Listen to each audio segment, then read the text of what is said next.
Hey, Pitchfork Economics is a convention-busting exploration of who gets what and why in the American economy. It's hosted by Nick Hanauer. Nick Hanauer has been a guest on this show. I don't know. I feel like I've interviewed him probably half a dozen times. I think he's been on the Majority Report itself in this iteration maybe twice. In fact, when that line about a rich guy only buys one loaf of bread a day, I think he was the one who said that when he came on the show. Well, he hosts a show where each week he's joined by some of the world's most provocative economic and political thinkers, like Yuval Harari, Pramila Jayapal, Robert Reich, Stephanie Kelton. She has a new book coming out. Pitchfork Economics explains how the rich and powerful use tax cuts, they use deregulation, they use wage suppression to keep things working in their favor. You know what that's about, folks. And if we don't do something about rising inequality, well, the pitchforks will be coming. Pitchfork Economics is on the Young Turks Network and available anywhere you get your podcast. Check it out. The Majority Report with Sam Cedar, where every day's Casual Friday. That means Monday is Casual Monday. Tuesday, Casual Tuesday. Wednesday, Casual Hump Day. Thursday, Casual Thurs. That's what we call it. And Friday, Casual Shabbat. The Majority Report with Sam Cedar.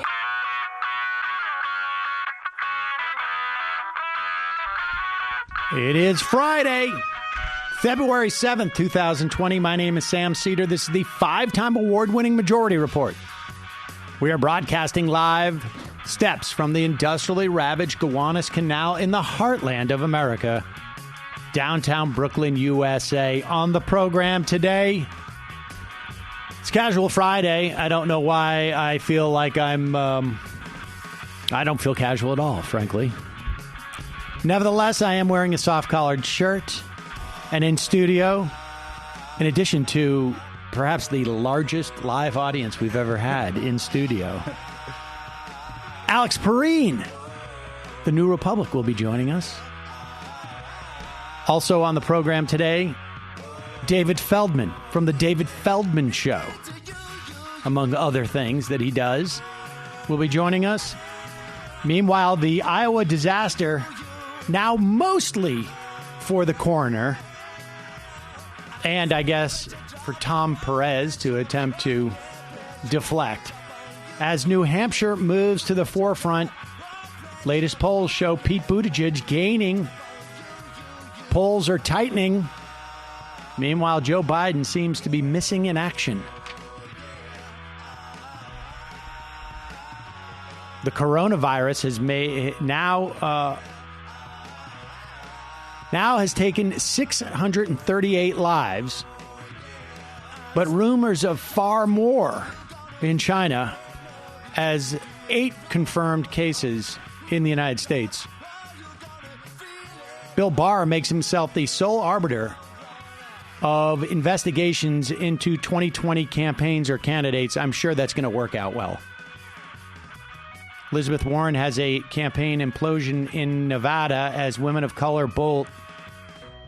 And the feds are using cell phone app technology to track immigrants. We're all next. It's already happening. House votes to condemn Medicaid block grants. This is going to be a tough vote for about a half a dozen Republican senators. Trump seeks for revenge for impeachment in a Dear Leader party.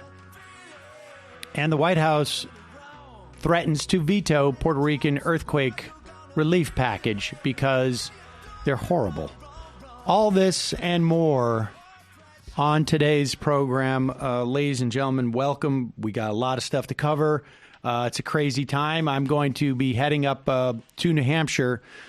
A little change of plans. We're going to plan to cover the debate as normal, but I got a chance to go up to New Hampshire and do a couple hours on MSNBC following the debate.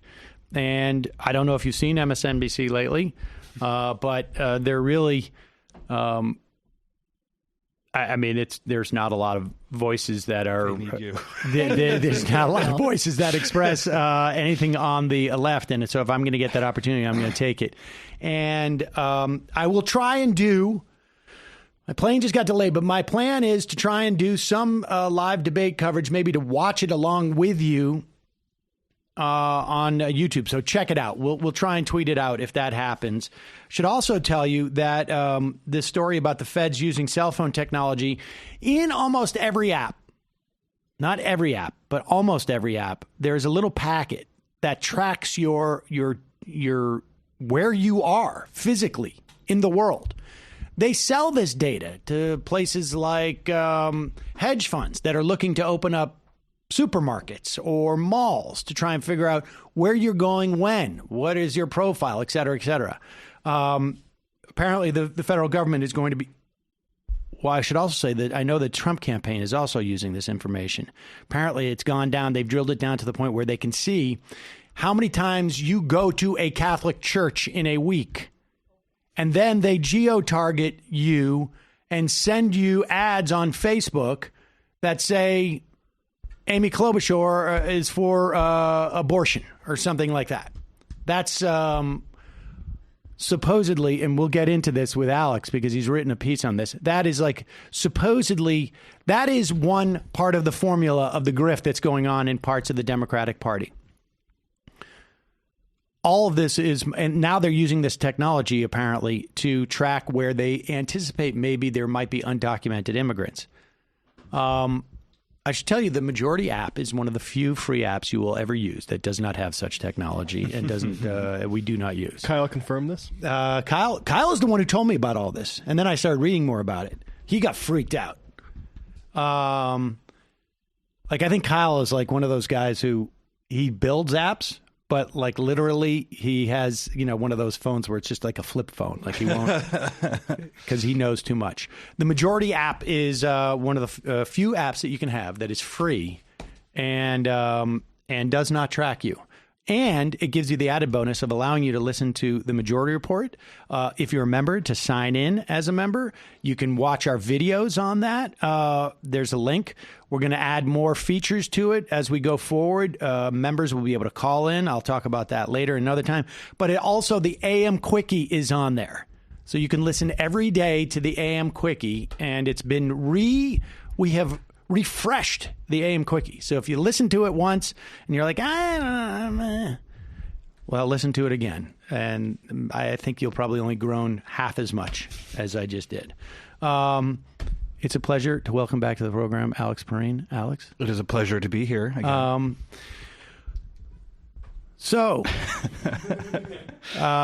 We could start with Donald Trump basically having one of the most bizarre televised things I've ever seen in English. I mean, I'm sure I've watched it probably in other languages and didn't know what was going on. But before we do, actually, let's do this, just because I wanted to play this up front. I used to be about 25 years ago, plus, almost a psychotic fan of Charlie Rose's program. I wasn't always a big fan of him as much as the show. It got a little more Hollywood in the early 90s.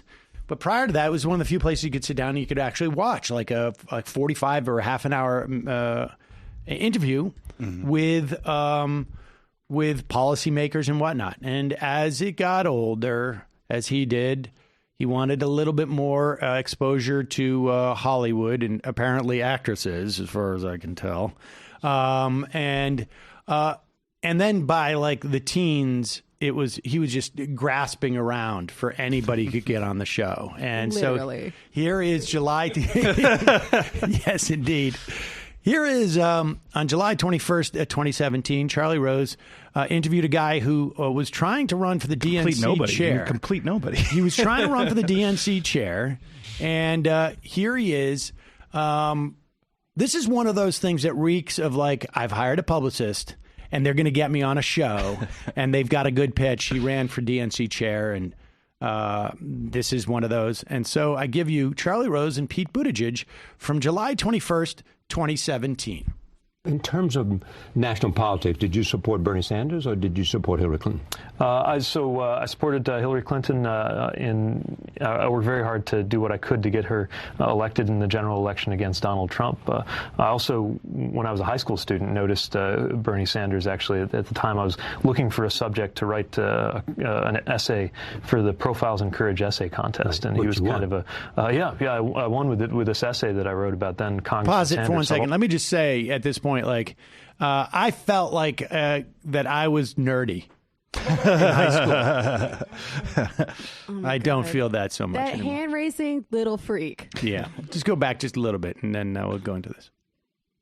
Courage essay contest, and he was kind of I won with this essay that I wrote about then Congressman Sanders. So I've always admired him as well. Because he was a socialist, or because he said what he meant, he meant what he said, and a democratic socialist. While being very clear in his political values, he was actually pretty successful in working with people across the aisle. And I think that's a message that certainly has played out in my lifetime. Whether you look at Paul Wellstone, who votes against the Iraq War on the eve of his reelection in a state where the war is popular. He takes an unpopular stand, and somehow his approval goes up. And frankly, I think the same was true of George W. Bush as well, who had a line that he used to say. I remember this from working on the Kerry campaign. George W. Bush used to say with devastating effect, "You always know where I stand." And he said it in a way that suggested you couldn't say the same of his opponent. And even people who might not have agreed with him were inclined to support somebody who they thought was guided by conviction. For the Democrats.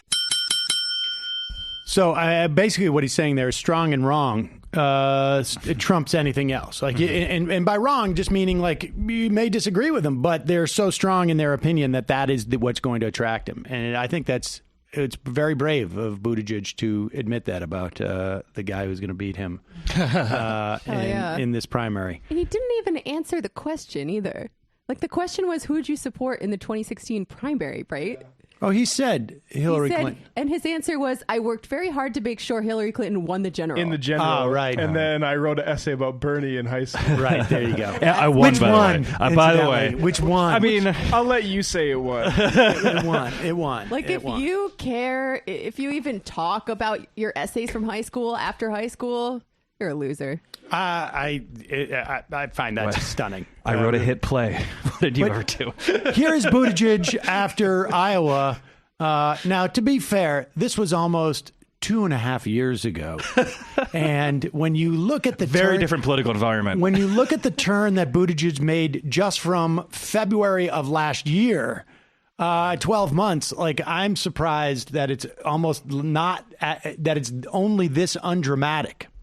For the Democratic voter who hasn't paid attention until now, what's the difference between you and Senator Sanders? Well, the difference is that I have an approach that can build a sense of unity that we're going to need, not only in order to win, but in order to govern. We have an extraordinary majority of Democrats, yes, but quite a few independents and a healthy number of Republicans ready to get that done. Why would now, of all times, we go for a my way or the highway politics?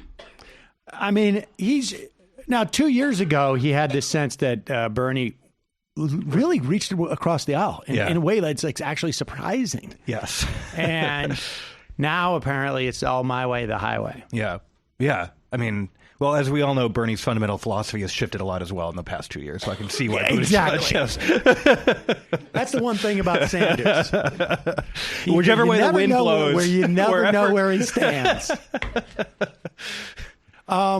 It's interesting that Buttigieg is taking this tack. I didn't want to talk about this now, and we'll circle back to it. To where we're going forward in terms of the 2020 election. I also want to touch on impeachment a little bit, and we'll go through some of what Trump had to do the other day. But this notion of unity, one of my complaints with the Warren campaign, and I think people know that I have. I certainly have been supportive of Warren in the past. I mean, in the context of this primary, my first choice is Bernie, but Warren, in terms of her competence and her politics, is definitely an easy second choice for me. It's not even, I don't even have to think twice about it. I felt her campaign has been really not good. It has poorly served her. It has poorly served her.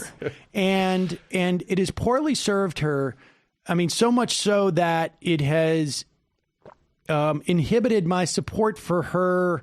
You know, and I'm not ingesting this like a regular consumer, right? Like I'm ingesting this as like, you know, as a critic. Yeah. And the campaign has been so bad that I think it has reflected poorly on her as a political leader. And this whole unity thing that they're pushing, and frankly, I'm happy to see Buttigieg do it too. This is a message to insiders. Yeah. Right? Like there's not like 80% minimum of anybody who's going to pull a lever or whatever they do in New Hampshire, or, you know, and God knows whatever they did in Iowa. They're not going in saying like, this is a really fractured party. No. They don't have this notion of bringing people together. I mean, these are people like, I support Biden and I support Sanders, or they don't have this sense that the insiders have. That things are like threatening to break apart, right? Yes. Or like, I think like, I'm pretty sure there's polling that broadly the Democratic electorate is like, oh, we like all these people. Exactly. In fact, I think if there was a lack of turnout in Iowa, it was just because like I really can't decide. Just give me a candidate, and I'm excited to go vote for But him. this also cuts against the other main message, which is Democrats understand. I mean, even frickin' Joe Walsh was saying this today. Democrats understand, like, we need to get this guy out of the office, and we're all going to be there. And then at the same time, you're saying, and I am appealing because I'm a unity candidate. Unity for whom? Like, nobody has, it's based on a premise that I think they are so myopic. And it goes along with my sense that, you know, they knew that she would be the compromise candidate. And instead of letting her be herself, they ran her as a compromised candidate. Yeah, right. I mean, it all fits in, like the unity thing, too. It's like, wait, what? Right. Yeah, the unity thing is obviously disingenuous. It's like, unity for who? It goes back to the whole bend the knee argument from 2016. You know, it's unity for me and not for thee. No, it's not disingenuous because it doesn't exist. Like I mean, that's what I'm saying. Like, that's just a made up thing. The bend the knee thing means something to everybody in this room. But as soon as you step outside and talk to they have no idea what you're talking about. Well, we are talking about the internal machinations of the Democratic Party, though. Well, I understand. But this is their pitch to all the voters who have no idea what she's talking about. Yeah. They don't, you know, like the idea of unity. Oh, well, she must be referencing when Chapo went on Twitter and said, you got to bend the knee. Oh, of course. Right, that's a good point. I mean, I really want to make sure that, we appeal to both like Katie Halper and Neera Tanden. And so I'm going to go pull the lever for there's Warren. like school teachers in New Hampshire are like, there's no Democrats out there who are thinking like, what we need is unity in the party. What? Yeah. It's just in a bizarre and no one. It's an entirely elite conversation. It's an entirely elite conversation, and everybody on cable television says the same damn thing. To be fair, though, like there is a fairly elite portion of the base of the Democratic Party. It's not the whole base, but it is. I would say it has an inordinate amount of influence. An elite base? What do you mean? Yeah, like, I mean, it goes back to all our conversations about the professional class, which forms the base for... I didn't have any of those conversations. I mean, I think, like, yes, Warren's support is one demographic, and Sanders may be another, and Buttigieg and Biden may share across that. But the idea that someone needs to bring everybody together, it's just bizarre. Like, I mean, Obama and Clinton... That was a much more vicious primary. Yeah, absolutely. And nobody... And much more vicious in public. Like, that's the thing is, like, this is a... Between them personally. Yeah. Because this is a meta-discussion about, I think what you were saying is, the unity stuff is a meta-discussion about what's happening on Twitter, essentially. And which is not to say that there isn't some influence there in terms of the way people write. In terms of the way people write about it and the way they talk about it. But on the campaign trail, on the stump... Sanders is not going after Warren, and Warren. I mean, it's not happening. No, and frankly, like we haven't even seen that much between Biden and Trump. You know, like this is like, how could you have a primary without it? Like we saw Harris try to go after Biden and then like get kind of freaked out and stop. Right. And it wasn't even what she was going after him. Like, this is not stuff that like the normal voter goes like, this is tearing at the fabric of the Democratic Party. People are not going to come out and vote. It is silliness. Yeah. And I'm not saying that the arguments that are happening at, in the more narrow circles of the Democratic Party because they want to, control the party and they want to push it where it goes ideologically. But I'm saying that as a pitch for voters, I think it's confusing. Yeah. And I mean, she should be up there. It's talking about like who she is, there's kind of what she's doing, and there's a lot of this. I think even outside the election, a lot of this stuff happens where the broader public has this idea where it's like, for the broader electorate or the broader public, they will see AOC and be like, "Oh, I like her. Everyone likes her. She's like the rising Democratic star." And then like the sort of conversation in the party is like she must get in line, right? And people are like, "Is she not? Is she not in line? I didn't know. I had no idea that she wasn't in line. Well, in line with for what? Yeah. Like, I mean, that's what I think is just fascinating. So I'm happy if Pete Buttigieg is out there talking about unity, because then I think it's just sort of like, I think it muddles. Well, I don't know that he has much of a message other than like, I'm young and I'm like the candidate. Won an essay contest. I'm young. I am an open enough of a screen that you can project upon me what you want, but I'm clearly younger than the old people that you have the other option for. And so interesting. But we'll get back to that. Let's talk about Iowa, because again, this is stuff that like it makes sense on a podcast where people listen to this show. But, when I meet people who are not political junkies and they ask me like, what's your show like? I go, it's not something for you. That's basically, I mean, it's not a great marketing. Sure. But it's like, I really don't want to, I went to a party the other night for the first time in ages and was talking to like normal people. Oh God. Yeah. And I met a guy who's a fireman and he's like, what's your show like? And I'm like, dry. It's dry. It's like, my kid was playing with the neighbor's kid and the neighbor's like, making small talk, and he's like, "Who's going to win the election?" I'm like, "I don't get me started. I don't. I'm going to take you so deep into this. Yeah. Can you believe this? Acronym or whatever it is. Let me tell you. What? But I do think there is an electorally substantial fraction, at least, of the base of the Democratic Party, and a lot of them are Warren supporters. Well, there's a ton of. I mean, cares about this kind of discourse. They care about online behavior. How many people watch Maddo? Like, we're talking about Maddo's audience or something, and they might be persuaded to support Bernie if Warren drops out. What? There's a fraction of people in the base of the Democratic Party who care about this kind of discourse. About unity. Yeah. They care about the interpersonal kinds of behavior. I'm sure, but why would you gear your campaign to 2% of the electorate as opposed to the other 98%? No, it's not a good strategy. But I do think that they have more influence probably than that average person does in the party. And a lot of them are creating they're media workers. They're creating these narratives that people then read. I mean, that's true. But again, if they create a narrative to the other 98% that Warren's the unity candidate, it's still just as ineffective and confusing. They're basically high on their own supply then. Exactly. Yeah. All right. But I'm sorry. I lost track of where. Okay. Well, we're going back to Acronym. Right. Yeah. Okay. Acronym. So this is relevant insofar as we're talking about the wasting of millions upon millions of dollars. Yes. The wasting of hours upon hours upon hours upon hours and dollars and manpower and energy and demoralization for all the campaign workers, regardless of what campaign they're working for. And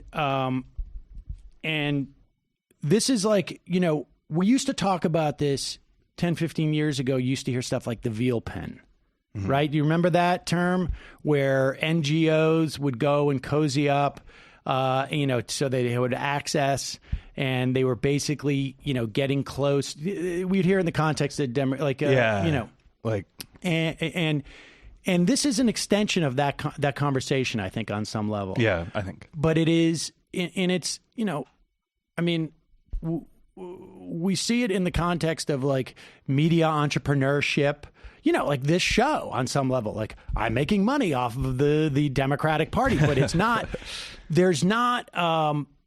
it's not because of the relationships I have. Like, I have no affiliations. This is a classic case of self-dealing where people have moved into the top of this apparatus and they control the money and they make sure that it's sort of like they have their own little economy. Yeah, absolutely. Yeah. Yeah. And I mean, it's, you gain power through your ability to raise money, not your ability to effectively do anything with it.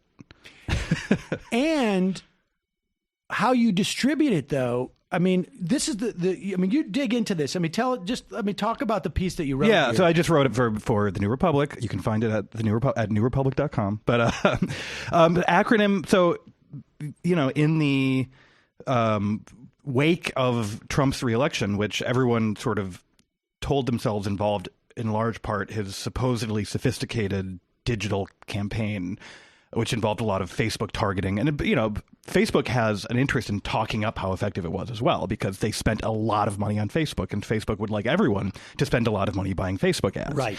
So, there was a sort of self-interested reason for a lot of people to talk about how effective this campaign strategy was. And so basically after, in 2017 or so, Tara McGowan, who had worked for Priorities USA, which was the huge Clinton-aligned super PAC, goes off on her own to like found a new organization, a 501c4 nonprofit that would basically we will beat the Trump at his own digital strategy game. And it's just this very amorphous like entity that contains a lot of sub entities, that she like goes on a tour of, millionaire liberals who need to hear a pitch that they can do something new and effective with their money. That's what they need. They need, especially like venture capital types. They need to hear like this. I will not be spending my money on the same old thing. This will be innovative and new. So, her pitch is we're going to be like a startup. We're going to experiment. We're going to innovate. And she raises millions of dollars, and it's just sort of unclear what they have accomplished, because the most visible thing that we have seen that they have accomplished is they acquired a tech company that they relaunched as Shadow, which made an app that broke. Right.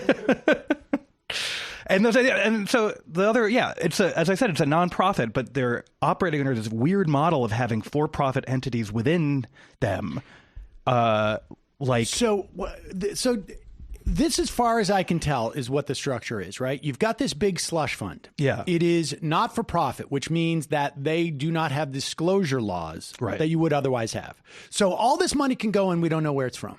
Mm-hmm. Then they buy for-profits, which we don't know who are behind these private enterprises. Mm-hmm. So I'm not saying this is a structure. There has to be a lot more reporting on this. But based upon what I've seen in the past in some of these things, I have a not-for-profit. I will buy the Majority Report, and as the chair of this not-for-profit, part of the deal is Sam Seder, I get 15% equity in this for-profit entity. Mm-hmm. So I have now taken nonprofit money. I have purchased this other thing basically as a way of putting me on there. It's none of my equity except for what I have raised from a nonprofit. But now I get money out of that. Yep. And then I can also bring contracts to other people who are going to be like, oh, well, you should be on our board, which is going to pay me off. Or I, as executive director of, let's not call it Acronym because I don't know. But although you do mention that Tara McGowan gets paid, was it $1 million? She got a $1 million contract. Her own consulting firm got a $1 million contract. So I have a not-profit called podcasts for liberals, nonprofit. And you know what? My first thing to do, I've raised $15 million from all these people saying, like, it's not, you get a tax deduction. Yeah. And what we're going to do is we're going to incentivize different things. I'm going to go into the majority report and go like, this is the first place we're going to start. I'm buying that entity for $2 million. And, whoa, hey, look who's the CEO of the Majority Report, Sam Cedar. Oh, God, what a coincidence. Like, this is all this self-dealing that happens. And all the people who sit on the board of Acronym for free, okay? They're volunteers. They're volunteering in their community. They're volunteering. David Plouffe. Like, out of the goodness of his heart. Out of the goodness of his heart. It's like a food bank. I don't have any evidence of this whatsoever. This is complete speculation. I have no idea. I'm not going to put a name to it. But I would imagine that that every single one of those volunteers has steered money to an enterprise that is either their friends or will somehow circle back around that, or maybe they have a part of. Like, this company would be very interesting. This is a company that I invested in actually 6 months ago. I think we should send $500,000 there. Yeah. And there's a certain obvious quality to you're going to have, Tara McGowan is going to be best friends with somebody who's on the Buttigieg campaign and on this campaign. I mean, that happens. Right? Yeah. But the problem is there's no transparency. There is no, and this is the same problem we hear about consultants with the DNC. This is just all basically a circle jerk. Yes. Yeah. And to get back to your original point, there is so much energy and time wasted by basically one of the things Acronym has launched is this sort of pseudo news organization that they plan to raise $25 million for, that is supposed to mimic the appearance of local news, but also be basically paid Facebook content that is supposed to drive people in swing states to the polls. I had a period of freelancing and semi-unemployment a little while back where I talked to some people in the Democratic fundraising sphere about does anyone want to invest in actual populist left-wing media? I know a ton of talented journalists who could make a hugely, I think, successful and popular media product, and there's no interest in it whatsoever. But $25 million for a bunch of blogs that are supposed to look like news instead of any actual news gathering or anything useful. What a phenomenal waste. Doesn't that make you feel great about the state of the fourth estate here? Yeah, it's allocating resources. It's just a waste. It's a huge waste of money. It's a big scam in many respects, and it just sounds sexy. And the problem is that there's people say well, you can't begrudge Obama for going off and living a billionaire life. I mean, that's basically what he's trying to do. Yeah. I mean, he's I had a friend in Worcester whose mom opened up a croissant shop in Worcester, and it was okay, great. I mean, it's Worcester. I was on the street holding a sandwich board for her, and this and that. But it was this, that's what I see the Netflix thing for Obama is, although it's going to make a lot more money. Yeah. And fine. I don't begrudge. They had it was hard, I guess, what they did. And, I don't know that every president, it should be a law that you go out and actually do stuff. You leverage your fame as like Jimmy Carter has to help people have houses and stuff like that. But that attitude seems to have run through every single high-placed person in the Obama administration and their campaigns and whatnot. They just go on, and it's just it is time for us to monetize the shit out of this. Yep. And the most charitable thing, I think, is Holder doing pro bono work off of his, because he's making a ton in his private law of course. firm. But he's I'm gonna schedule a little bit of time to do some good stuff in there too. Yeah, but I got news for you. Every lawyer does pro bono work. And so it's not it's this type of just money being the ascendant value with these people. It's just stunning. Yeah. I mean, I like money. Money makes it I'm easier entirely to in do favor stuff. of me having more Yes. money. Yeah, I hate the concept of money. Money itself, give it to me. Right. But it's just like they don't seem to have any other value set. I think that a lot of them genuinely believe that it is somehow helpful for them to get this money. Like it is helping. like how do all those Obama people, I keep using the Uber example at the DNC, right? Like you were there at the DNC. Yeah. Like you take a cab. This is, I think Philadelphia was still having issues with Uber. Mm-hmm. You take a cab, you got to walk the last half mile because they literally would not let you in the parking lots. Yeah. Yeah. But if you took an Uber, you could almost got dropped off right almost there. get dropped off at the nearest bathroom inside the facility.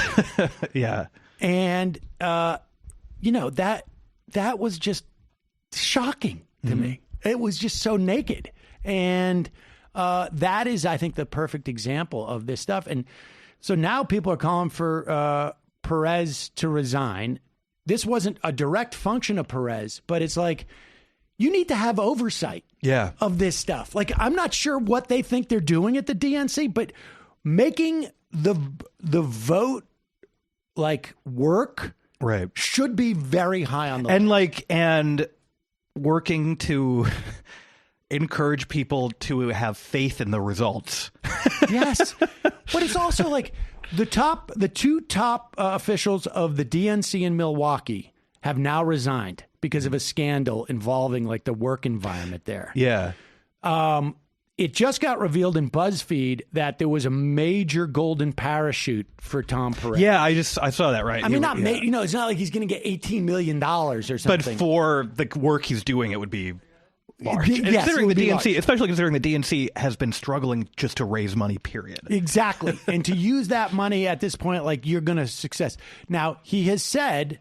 that was the same year as Pete Buttigieg's interview. A lot has changed. We were really unified back then. Back in 2017, there was a lot of party unity back in 2017. But he has failed. I mean, you've probably been over this on the show this week too. But we remember how he got the job. Yes. Not only Keith Ellison wanted the job. And speaking of party unity... Because Keith Ellison's so anti-Semitic. Yeah. Well, no, speaking of party unity, even Chuck Schumer was like, we can throw a bone to that wing of the party and let Ellison have the job. Yeah. Obama, for reasons that were incredibly unclear, the Obama camp says Keith Ellison can't have this job. Tom Perez, who's shown no interest in it before, he's going to drop in at the last moment and take the job. Well, we're not going to explain why, reasons, ever. Right? We will never explain why. And here we are. Wait, don't you think we know why? I mean, we know why. No one has come out and explained it explicitly. Right. All the stuff that Nomiki was going into the other day about all the discretion that the DNC chair actually does have to rewrite the rules in a way that benefits their candidate and puts their finger on the scale. That's real. Well, I mean, he's already released the names of the rules committee, and and it's it's the people you would expect if you thought the worst of him. Right. That's right. And can I ask you another question about the app, all the people related to this app? Even if it's not a conspiracy, like people are saying, isn't it just basic malpractice to have that many interested parties, that many Buttigieg people, Obama people, whatever, being this closely involved with the thing that is in charge of the primaries? I mean, what you were... related to how they think themselves making money is innately good, they don't really believe in conflict of interest. That's kind of one of the defining features of our era in terms of elite shamelessness. It's I can't be corruptible even as you watch me being corrupted. Right. I mean, I am less concerned about that on some level because it's inevitable that you're going to have these associations. I don't think you should be working for both entities simultaneously. Yeah. But everybody who works on Sanders' campaign, they're good friends or were, depending on what day it is, with the people who work on the Warren campaign. Yeah. I mean, that's just there's a limited number of people who work in this profession. But the real problem is that the people who got the contracts in the first place got it because of that. as opposed to that being incidental. They got the contract because of their relationships with Acronym, and then undoubtedly with Acronym with the DNC and with the Iowa Democrats, as opposed to like somebody stepping in and going like, the main thing is that we get the most competent people here. Yeah. And that's where the corruption is the worst. It doesn't, by the time you get to like, you know, the conflicts of interest, it doesn't even matter at that point because it's already been so corrupted to that up to there. I just have to believe that they would be able to make a rule about conflicts of interest if they wanted to, and it would probably be a better look for the party. Yeah, I mean, it's possible. It'd be really hard to do. I mean, just to presume us to do that like with like a rival podcast. Right. Like honestly, like, you know, like we can't have anybody who's associated with any podcast working the you know, choosing the Brooklyn Podcast Festival. I mean, it's hard. There's a limited number of people. But the real problem is that when you make the decisions about like who's going to code the shit based upon how much money. Well, that's exactly like this was right, because this, you know, the people who looked at the app that they made were like, this was cobbled together by people who were barely trained. Yes. There's no sensible world in which, when choosing a technology vendor, you would have gone with these people. Right. And that's exactly it. It's like job number one is what's going to enrich me, maybe in the short term, maybe in the long term. Yeah, later down the line. It's, you know, what is the return on investment for me as opposed to like, who's the best person to execute this agenda? And this goes for their, like, everything else you're doing too. Like there's no evidence that their Facebook ad buying strategy works for anyone, but they have ex-Facebook people working there who are like, maybe we should spend a little bit more money on Facebook ads. Of course. and all of this is, I mean, it is a society-wide problem. Yeah, absolutely. I mean, like, you know, to be clear, this not, you know, the DNC and these. Well, so this is what like the everything about Republican politics is a complete grift 100% of the time. It's just a grift that also happens to have the side effect of helping Republicans get elected. There's no evidence that this grift is helping win elections. Well, I think it's because they have much more money. They have so much more money, and that so the amount of it that is skimmed off the top is a rounding error. They have so much money that you can skim and skim and skim and have enough left over to do shit. And on some level, because it is such a grift that they can actually measure their return on investment in a better way, because for them it really is. They just use dollars as, in many respects, as their metric. Yeah. And but they can afford to like. So we dumped a bunch of money into Gavin McInnes, and it didn't work out. Whatever. I mean, you know, like it spawned some other stuff, and we just have enough. Like, we can lose 25, 35%. Exactly. We can send Charlie Kirk around college campuses getting laughed at. Like, it's, you know, whatever. We'll have enough money still to buy a judge. Exactly. Like, and like, you know, there's no way that whatever money has been poured into Turning Points USA that they have seen a return on that. Yeah. But it's okay because they have the ability to sort of like, we're just going to spray money out there like a shotgun, and we're going to hit something. Yeah. And just on the Democratic side, you can't afford to do that. No. And this is sort of like divorced from the, although there's like a crossover to like, you know, what it says for what kind of candidates we get. Because it's not a direct relationship, but it's definitely related, I think. So, and with that said, you know, Iowa is what it is. I think like it's now more or less baked into the cake in New Hampshire. And I think it's like there's, I've seen people, you know, say like it's time to move on in terms of from, you know, the campaign perspective. You know, the campaigns need to move forward.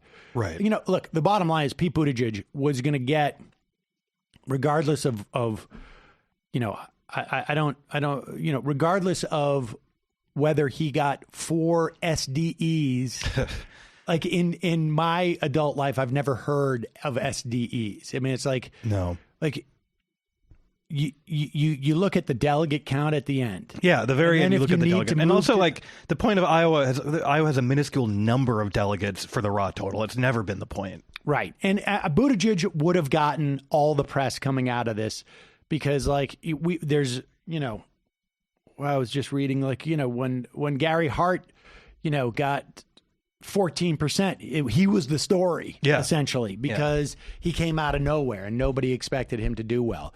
For Buttigieg to go from where he was, where everybody thought he was going to be third or fourth, to even second was going to be a big deal. But I think there's a certain amount of working the refs that's also helpful because there's no doubt that, you can say this. You can say, like, of course Buttigieg was going to be sort of feated, after this because he came out of nowhere to get high second, tied for first, however you want. I think he outperformed the last bit of polling or whatever. Yeah. But with that said, not the one he spiked though. Well, yes, he did. No, that's why they spiked. That's why they spiked that one. Never mind. He overperformed backwards. In fact, had that poll come out, it probably in the final analysis would have been better for Buttigieg. It worked to spike it. Right. Because, that makes sense. Because had they not spiked it, he would have been like, whoa, this dude made up 8 points in 36 hours or something. But with that said, this is just unbelievable. This is MSNBC. And every time I'm like, I don't know if I want to do this. Stuff like this is like, I have to, because there's nobody else. The idea that this can, and I will tell you, probably will never end up on the show. I'm unlikely that I will be invited on the show, but this is just stunning. Watch this clip. For the very strong victory they gave us at the Iowa caucuses on Monday night. I'll pause it for 1 second. I also want to say one more thing. You have, in the past, we have never talked about SDEs, the state delegate equivalent. I'm crazy for him. We've never talked about that. If it was if two people tied for delegates coming out of there was no but we looked at the state delegate equivalents and they got 3.5 more. So therefore they're the official winner. We've never ever had that conversation. This year we have an extra metric, which is we know the actual votes. Yeah. So we get to see the sausage being made. We know the actual votes thanks to now. So you Senator have Sanders. to weigh. There is nothing more legit about the SDEs than the actual votes. Right. In fact, one could argue the actual votes, before you do the math and weight different people's votes more, is probably a more telling metric. Yes. But either way, there's no way the SDEs are more important, because at the end of the day, it's just how many national delegates you get. It doesn't matter what the SDEs are to the presidential race, except for the delegates that get made. Yes. Same with the votes up front. But here, go ahead. 1,000 more Iowans came out on caucus night to support our candidacy than the candidacy of anyone else. And when 6,000 more people come out for you in an election than your nearest opponent, we here in northern New England call that a victory. Try that. Who called it? It's not on my.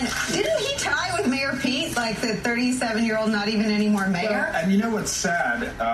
Not to tar him with the same brush, but I mean that he's disingenuous, to say the least. He's not telling the truth. I mean, part of the problem with Iowa was, and everything we've learned about elections since 2000 is, what do you want to do? Simplify, simplify, simplify. What did Iowa do in the caucuses? They made it more complex. They had 3 different metrics. So what Bernie is doing is counting that first metric of people who came in that night willing to support Bernie, but many of whom switched to Mayor Pete.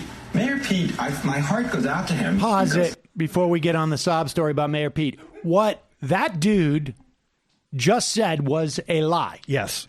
That is not what happened. The people who switched from Mayor Pete to Mayor Pete in the second round in the realignment came from other candidates, not from Bernie Sanders. Yeah. Bernie Sanders did not have less support in the second round than he did in the first. Like, we had these more. numbers. Yes. Yeah. But he is lying. He's in the same breath as saying that Sanders is lying. Yes. Which is pretty And saying that Sanders is lying, and Sanders said just like the most plainly true thing he could say, too. Right. There was not even any, like, nothing about that was even attempting to be weaselly or misleading about what Sanders said. No, he was very explicit. It was and what this guy Engel or whatever this guy's name is, I don't know. He's a Rick Stengel. What? That's his real name. What he's also trying to imply, because everybody's so concerned about this, is that the Rules Committee said that Iowa needs to be more transparent. And that's what big part of the problem has been, is that now we realize that this has probably been going on for decades. There has probably never been an accurately reported Iowa caucus. Probably never once an accurately reported Iowa caucus. But now that you have to write down the number of that first vote, which is really complicated, now that is what is the problem. It's like, look. Well, as usual, the problem is exposing the rot. Exactly. now everyone can see the rot. Continue. But what did the Iowa do in the caucuses? They made it more complex. They had 3 different metrics. So what Bernie is doing is counting that first metric of people who came in that night willing to support Bernie, but many of whom switched to Mayor Pete. Mayor Pete, my heart goes out to him because having covered many Iowa caucuses and looked for that headline at 11 o'clock or midnight, he would have gotten these incredible headlines, the same headlines that Barack Obama had in 2000. He would have the same headlines that Barack Obama got in 2008, except for he didn't win by 5%. Except for he didn't have more delegates than Bernie. Except for that, he would have had the exact same headlines. He would have had some great headlines if everyone had reported that he'd won at 11. He would have had some great headlines. Well, I guess Obama had 16, Clinton had 15, Edwards had 14 coming out, but he won by a percentage 37% as opposed to 29.4%. So, yes, I don't think he would have had the same headlines. In fact, no. But, I mean, without a doubt, Buttigieg got his headlines. He got them. Yeah, he did. And, I mean, I don't know. This is maybe completely wrong, but there is maybe a degree to which he sort of screwed himself in a minor way by making everyone who actually isn't a liar mad at him. Right. But, because if he had not behaved like a petulant baby and pretended to win when he didn't, the headlines would literally have been shockingly good second showing. Exactly. If he had come out and been explicit, we don't know who the winner is, but the fact that we don't know who the winner is a victory for us. Yeah. Like he tried to he backtracked and tried to say that in retrospect. Yeah. But if he had said, like, we don't know who the winner is, but that's a victory because everybody thought that we would not be in contention. Yeah. Then I think he would have had a much better go of it. But in the final analysis, I'm not sure it matters. No, I don't know. I don't think it does really. Well, don't you think he was trying to give the mainstream media a narrative to work with? I mean, and legitimize. That's what obviously what he was trying to do. And we see this happening in the MSNBC clip. It just didn't catch on quite in the way that he wanted it. Oh, he was trying. I mean, so wasn't Klobuchar. I mean, that's what definitionally a campaign is supposed to do. I think that clip makes me think, and I said this I think on Monday night, but like an underrated thing driving the massive age divide in Democratic politics is that old people watch cable news all the time. I mean, and that's what they're watching. It will work on some layer of the electorate, just not the whole thing. Well, I think the Rick Stengel, whatever the guy's the way that they look at this this sort of announcement victory after Iowa as this highly prized thing makes me really suspicious about like some of the delays and stuff, and like wanting to keep that out of Bernie's hands. But I'll just leave that there.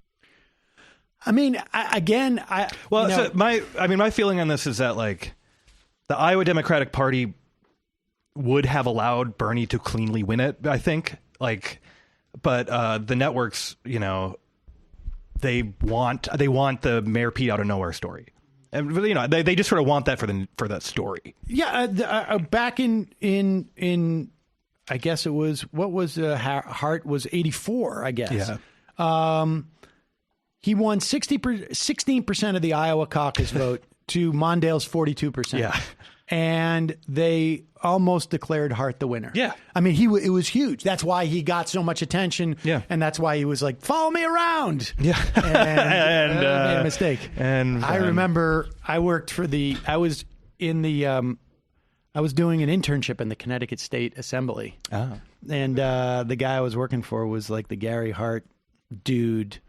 Yeah. In central Connecticut. Yeah. And he was pretty bummed. He was pretty bummed. But yeah, in Iowa, they were basically like Gary Hart. I mean, we wouldn't even know the name Gary Hart if they hadn't gotten so excited about his 14% in Iowa. I mean, talk to longtime campaign reporters, and they tell you explicitly that what they're trying to do is create a story that is, from their perspective, compelling.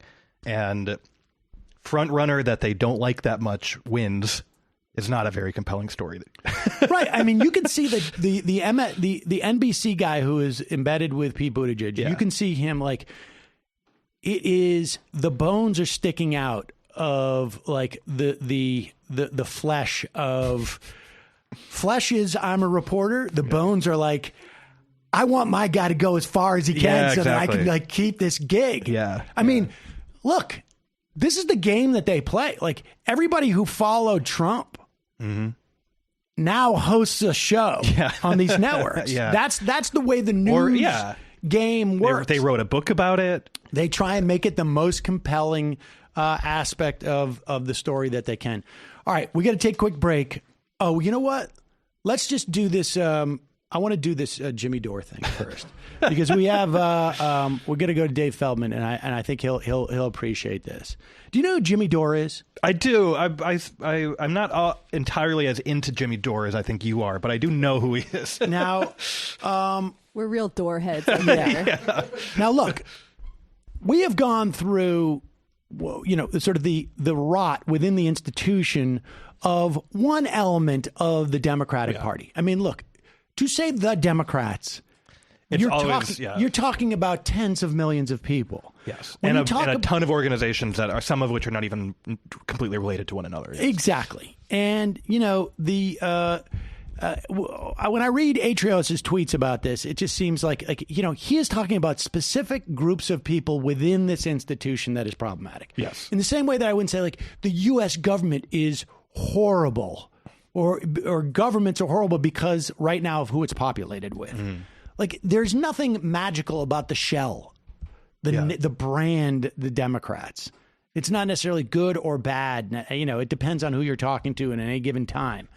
There's been times where the Democrats have been better than others, and hopefully in the future they'll be better than they are now. So I have no problem with the generic criticism of Democrats. Yeah.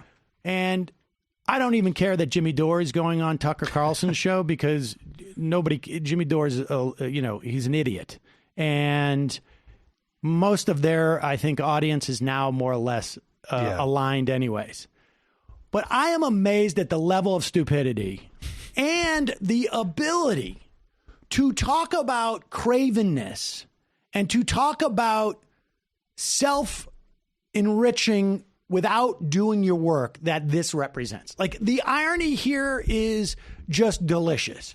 Jimmy Dore goes on. He knows he's going to get a spike on his YouTube show. I mean, he's doing this for, obviously for publicity. I go on television too, and it is explicitly to have the opportunity to do stuff like I did the other night with David Plouffe or, and it doesn't happen that often, but that's why I stay doing it. That will never happen on Tucker Carlson's show. And even in this opportunity that Jimmy Dore has to make one slight correction, he doesn't because he doesn't know anything about what he's talking about. That's this is all kind of tied together because Russiagate is a result of the failure of the Democratic Party to present a platform that gets people who want to vote Democrat off the couch to vote for them. So they can't actually offer them anything because they're beholden to their donors. The same people who control the Republican Party control the Democratic Party. We don't really have Pause it. Now, I know, without even having to look, that there is probably not one of the hundreds of videos that Jimmy Dore has made this year that talks about like the restoration of the Voting Rights Act, or I don't know, paid family leave, or I mean, much of it is not as far as I want them to go, but it is in fact more than is being offered by the Republican Party. But let's leave that there. That's just low-hanging fruit.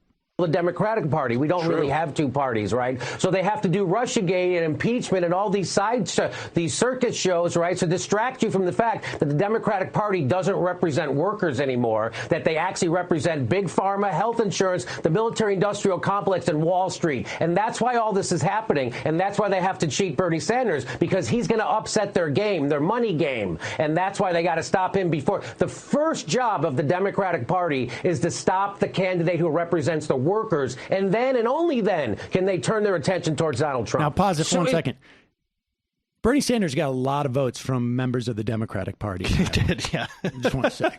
And if some linguistic slippage, I think, in who people are talking about, who different people are talking about. Exactly. I mean, that's exactly my point, is that there's absolutely no care when you are a talk show host going on a major platform. Your language, you should be thinking about what is actually coming out of your mouth, because nobody can see into your dark, decrepit heart. But go ahead. Donald Trump. So is that why we never have debates about the tax code? We spend a lot of time on bathrooms. We spend a lot of time on these kind of peripheral social issues. But I can't remember the last time someone talked about carried interest. Can you? Tucker, as Nancy Pelosi. All right, now pause it. We're going to go back, but I want to tell you something right now, and I say this with more assuredness than anything I think I've said in any recent past. Jimmy Dore has no idea what the carried interest is. Now, maybe he went home and thought, I should really know what that is that Tucker brings up on television.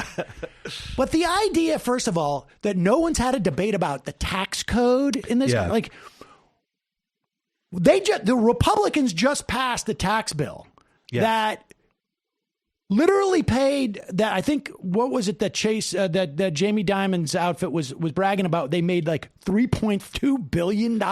Yeah. I mean, I don't even know what the numbers are. Maybe it was more than that. And the Democrats voted against it. Every single one of the Democrats voted against it. They talked about it a lot, and they voted against it. And it was like, also, it ended up being the very first unpopular tax cut. In the history, right, exactly. I can't remember when somebody did. Now, but he's talking, to be fair, specifically about the carried interest loophole. Let's just play this out a little bit, because there's a reason why Tucker doesn't remember. And there's also a reason why Jimmy Dore doesn't. And the reason why Tucker doesn't remember is because Tucker's just a propagandist. Yeah. And a liar. Jimmy doesn't remember because he's an effing idiot. All right, go ahead. Party is to stop the candidate who represents the workers, and then and only then can they turn their attention towards Donald Trump. So is that why we never have debates about the tax code? We spend a lot of time on bathrooms. We spend a lot of time on these kind of peripheral social issues. But I can't remember the last time someone talked about carried interest. Can you? Tucker, as Nancy Pelosi is ripping up Donald Trump's speech, she's passing his legislative agenda. So, and also, if you watched closely last night, you got to see her applaud Donald Trump's imperialism when it comes vis-a-vis Venezuela, right? So, and I know you did good work on Venezuela. We all know these foreign entanglements are just CIA plots to steal resources and give it to American corporations. They admitted so much. John Bolton admitted on Fox News that that's what Venezuela was. So you saw the one-party rule last night. You saw Nancy Pelosi applauding and getting up with Juan Guaido, who is a CIA-appointed puppet leader of the Venezuela. So you saw that's the part I like to call out. That's when they're both in bed with the intelligence community. They're both in bed with the military-industrial complex. And so yeah, you're right. We're not talking about real things. No. We're talking about Russia. We're talking about a phone to the Ukraine. We're never going to talk about why when the Democrats had complete control of the government, they gave us a right-wing health care plan anyway. Oh, maybe it's because there aren't really two parties. There's one party in America, and they're both controlled by big business. All right. Jimmy Dore. So, Jimmy Dore. Jimmy Dore. Now, I missed whatever John Bolton appearance in which he said the CIA does coups for resources. I think he did say something to that effect. But, all right. but I think, look, I am glad that there's that criticism of Guaido and Venezuela and Nancy Pelosi for doing that.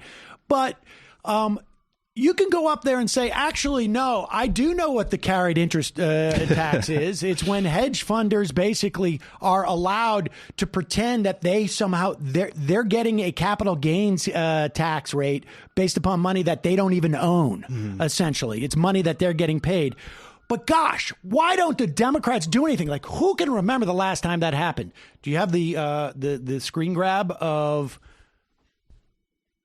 when Tammy Baldwin introduced the bill that is, here it is. Tammy Baldwin, a Democrat from Wisconsin, and Bill Parcells from New Jersey reintroduced, because it was introduced by Democrats, the Carried Interest Fairness Act on Wednesday. This was just 8 months ago, maybe 11 months ago, 10 months ago.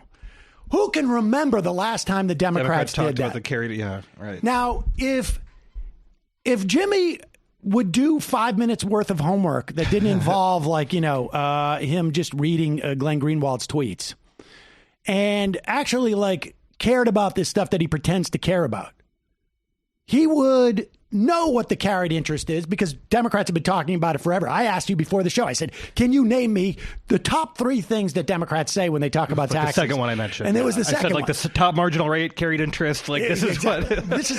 this is basic, But so right, if he actually knew what he was talking about and was not just vamping, essentially, we know because Tucker is a just sort of blunt propagandist that the premise of his question was inherently silly because the idea when he says, why are we always talking about bathrooms? It's because you are always talking about bathrooms. Right, exactly. Exactly. The premise that it wasn't like the Obama said we're going to run on bathrooms. We're going to run on bathrooms. No, it's because you and your friends keep talking make about it the most important issue. That's the thing you guys want to talk about constantly. Democrats it's not even true to say Democrats wanted to do impeachment to distract from their platform.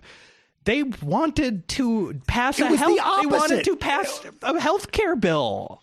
They wanted to pass a drug prices bill, I mean. Go look at Sherry Bustos, who we cannot stand. Yes. And everything she was saying, the American public's not paying attention to all the things we're passing. Yeah. And we don't want to do impeachment. We don't want to stop. It's a complete false narrative. Fantasy land. I was calling for impeachment far more than Nancy Pelosi ever even remotely wanted to do. Yeah. I mean, many people were. And the point being that it's a complete distortion. And, there are people, what was it? Walter Bregman? Who's that guy that...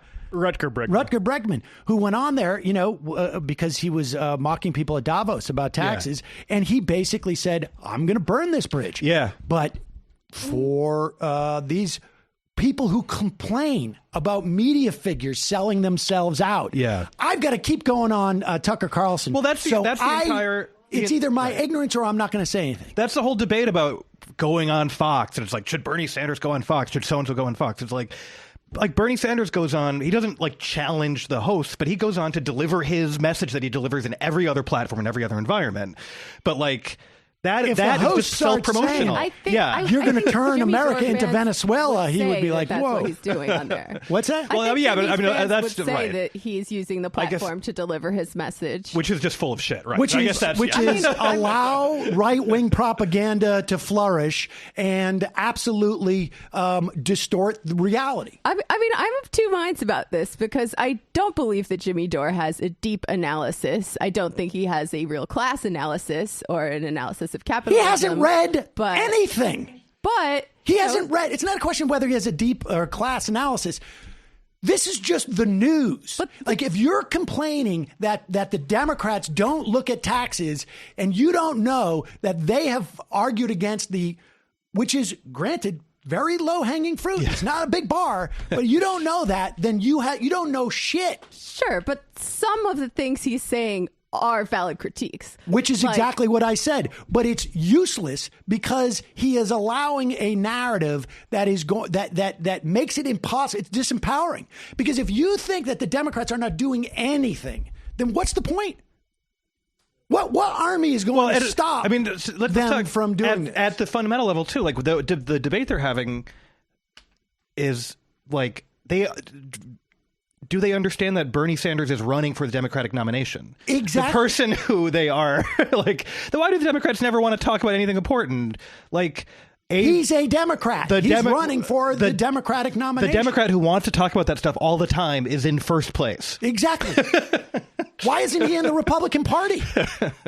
Why isn't he running as a Green candidate? I mean, yeah, exactly. It is designed to disinvest people from the political process, from anything meaningful, by basically saying it's all shit. There's nothing involved here that's relevant. I don't know. I'm of two minds about it. I know you said that, but my point is, like, I gave him credit for what he said about Guaido, but the point is that he's basically saying there's no answer here. I give him credit for some of the critiques he's making of the Democratic Party as well. Like, it has, as an institution, historically been very resistant to any kind of left populist realignment.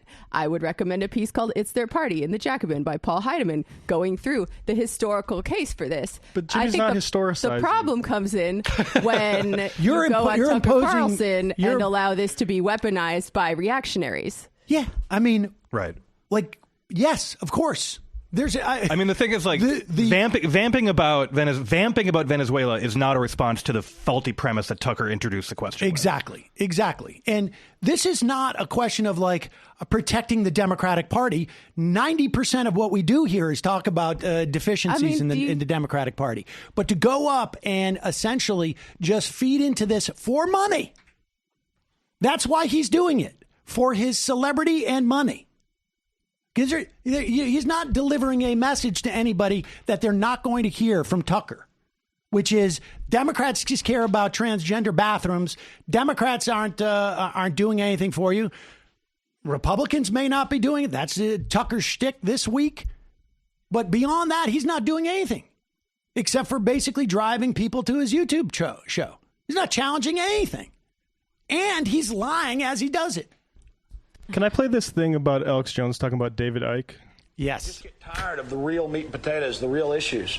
So he's gone for all the ridiculous Hollywood stuff of David Icke and the blood-drinking lizard people.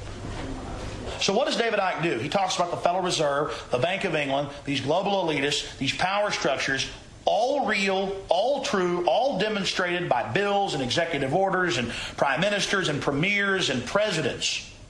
All real meat and potatoes, something you can bite into, something that is easily demonstratable. And then you've got David Icke at the end of all this. He says, by the way, they're blood-drinking lizards. Al Gore needs blood to drink. So does Prince Philip. I mean, it's asinine. And it's being picked up by people. And so it discredits all of the reality that we're talking about. And that's the problem with David Icke. He's got a good line to a point, and then he discredits it all. It's like a turd in the punch bowl. And then, you know, what Alex Jones did is he realized, like, that's the way I'm going to make money. Yeah, exactly. Yeah, it's actually like... It's completely disempowering. And that is the problem, is that it is completely disempowering. Yeah. And is it the venue that primarily pisses you off? Would you be this angry if Noam Chomsky went on Tucker Carlson and said basically that same critique, which he's been making for decades? No, it's the work, right? Like, we already talked about Bernie. What? I'm just telling. Would I have a problem if Noam Chomsky went on? I don't think that Noam Chomsky would let Tucker get away with all those lies. Do you? Do you think Noam Chomsky is so stupid that he doesn't know that the Democrats have a problem with carried interest? Probably not. Do you think that Noam Chomsky knows a little bit more than Jim Dore? I would say that he does. So I don't have a problem with him. I said specifically at the beginning of this, I don't care that he goes on Tucker Carlson. Right. I said I agreed with what he said about Venezuela. We just spent an hour talking about the problems with the Democratic Party. Okay. So, no, I wouldn't have a problem if Noam Chomsky went on Tucker Carlson and actually told Tucker Carlson to his face, you're a fucking propagandist. Tucker Carlson, who fucking lied to the country about Iraq and then would go off and have a cigarette in the back room. I don't give a shit about the Iraqis. No, fair enough. Yes. I will also say about that clip of Alex Jones on Trio. Trio was the place that bought Pilot Season, the show that I did. Yeah. And then they closed Trio, 3 weeks later. All right, we're going to take a quick break. David Feldman in just 1 sec.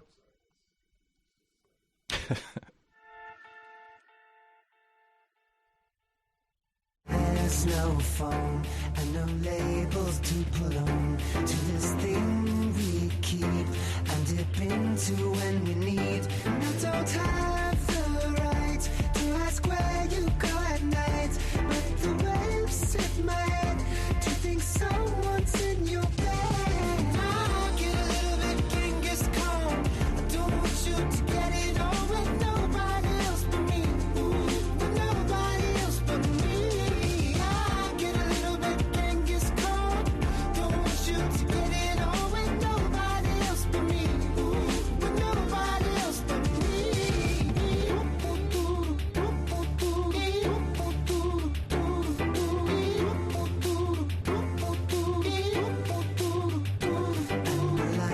They glow like I just lost the World War, and the scene slips away to the evenness I fake. It's a shit world, 'cause I don't really want you, girl, but you can't be free, 'cause I'm selfish, I'm obscene. I get a little bit Genghis Khan.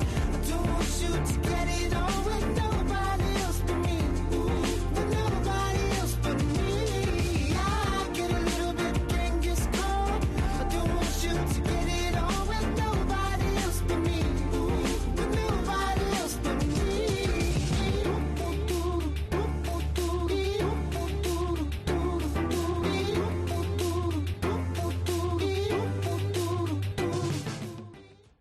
We are back. Sam Seder on the Majority Report. With us today is Alex Pareene. And Alex, I wanted you here because, in part, our next guest is one of the biggest Bernie bros I know. And we joke about Bernie bros and whatnot, but there are the real deals. And this guy, sometimes you need just some counterbalance for just people who are just supporters of Bernie. He is the host of his own show called The David Feldman Show. I'm not sure what that's supposed to mean, but ladies and gentlemen, David Feldman. Hey, Sam. How you doing? Thanks for having me on. Oh, well, my pleasure. Thank you. Can you hear? Yeah, I can. Thanks for joining us, David. How are you? What's new? Well, the attack on Jimmy Dore is... I don't know. Did you just hang up? I'm sorry. We lost you for a second. Hello? We lost you for a second. Oh no! I'm kind of shocked that you would go after Jimmy Dore like that. He read a book. Did you know that about him? I did not know that, actually. Do you know which one? Yeah, he read a book, and I don't know.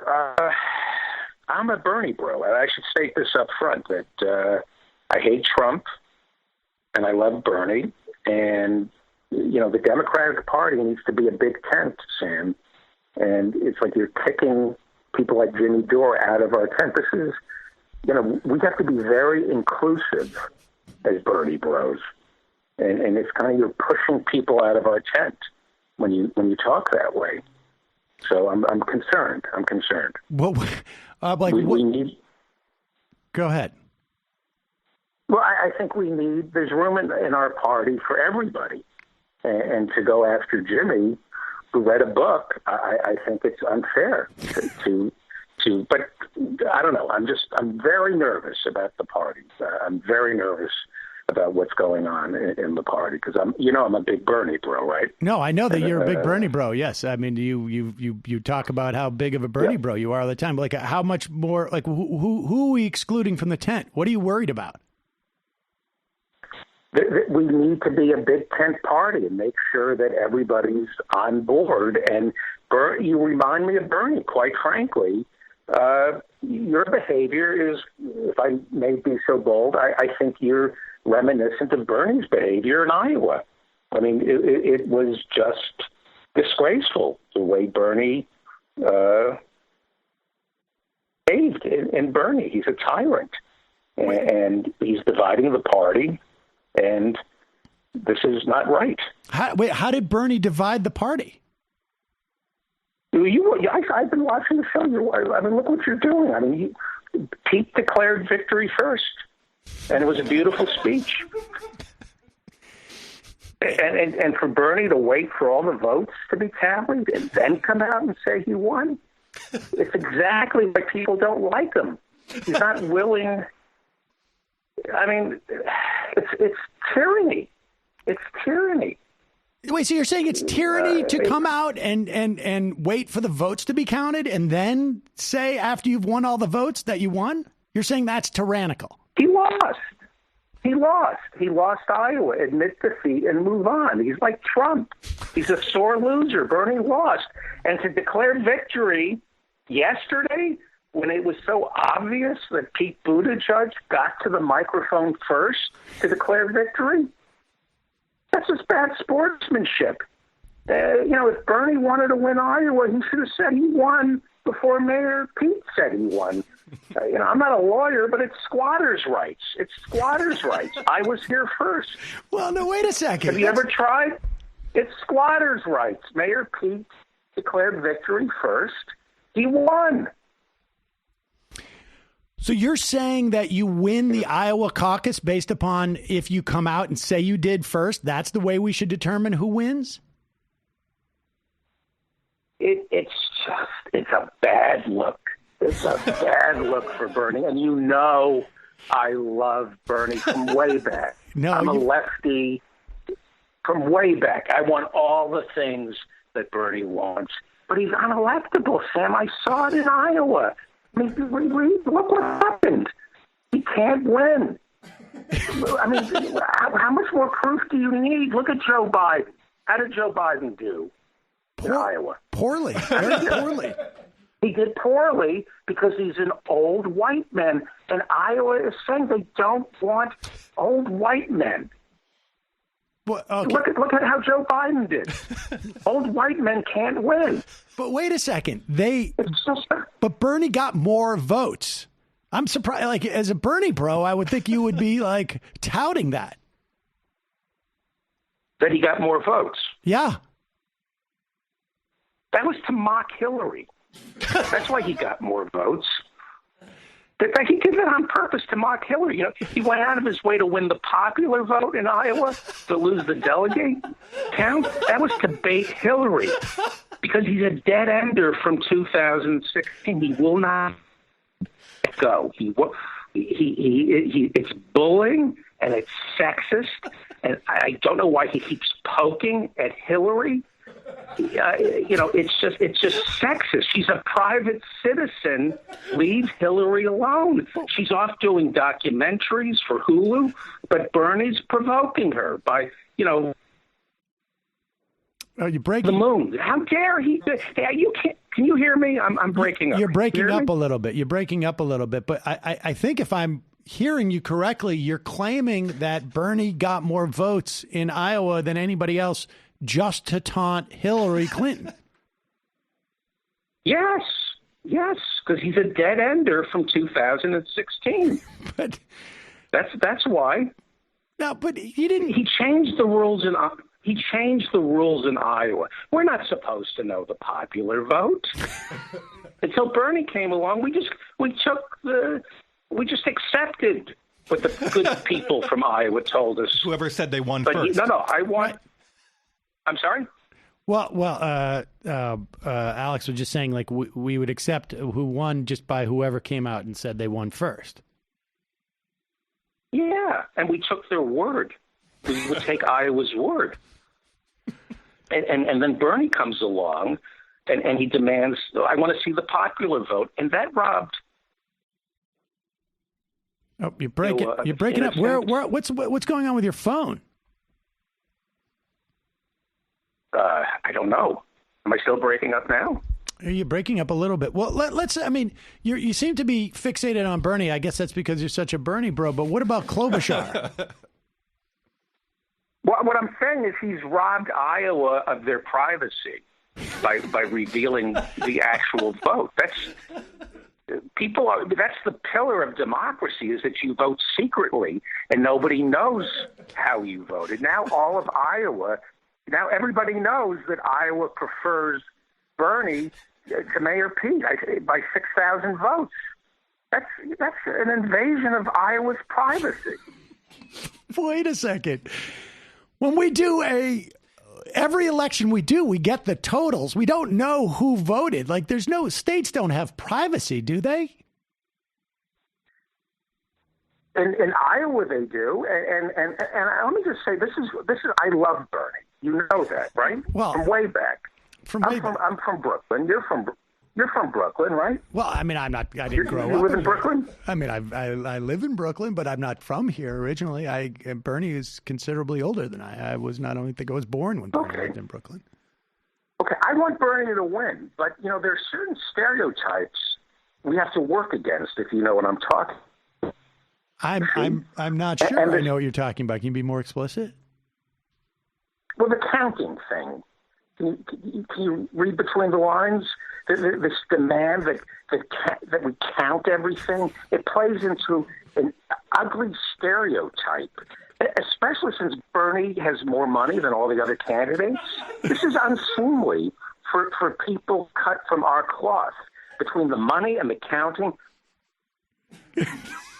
For Bernie, I don't think he's electable because I don't know if you can understand what I'm saying, but America isn't going to vote for a loud guy from Brooklyn who has more money than all the other candidates. He can't stop with the counting. Oh, count this. I want everything counted, and I need more money. I don't know how. I don't want to say this. Yeah. I get. Sam? Yeah. Well, we're guests in this. We're guests in America. Just lower your head. Stop asking for money and stop with the counting. It's not a good look for us. But wait a second. So, what's your opinion about Michael Bloomberg then? Michael Bloomberg. He look at the results from Iowa, right? Okay, I have to say I love Bernie. Okay, I'm a little uncomfortable saying this about Michael Bloomberg because he's the antithesis of everything I believe in. Okay, because I'm a lefty.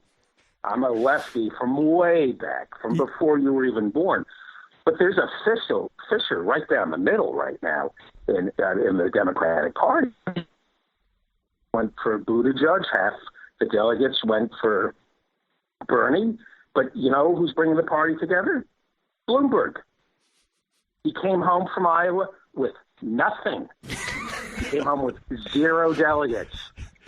That was decisively non-divisive. And that's what we need. Somebody who is decisively non-divisive like Michael Bloomberg. That's what we need. So wait, are you suggesting that Michael Bloomberg getting no votes is indicative of how he could bring the party together? Well, everybody agreed not to vote for him. Page in Iowa, nobody voted for him. That's consensus. It's hard to argue with, but aren't you concerned a little bit? Well, yes, I'm very concerned. Hold on for 1 second. Let me call you right back because we got a bad connection. Okay. Right, call him right back. Wow, he's really. I gotta say, he talks about being a Bernie bro quite a bit. But... Well, it's nice to have a Bernie bro who's willing to be critical about the candidate. I think that's fair. Honest. Yeah.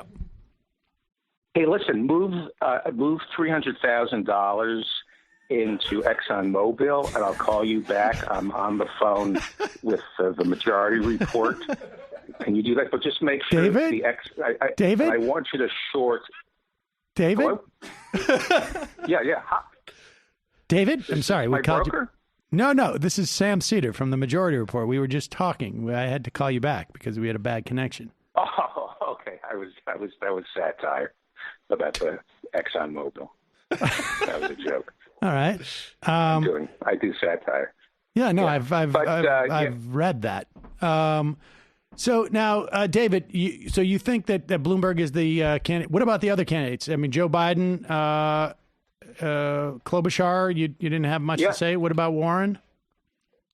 I think that Joe Biden, you're looking for a steady hand, unwavering consistency, dependability. Joe lost the Iowa caucuses in '88. He lost them in '08. He lost them in 2020.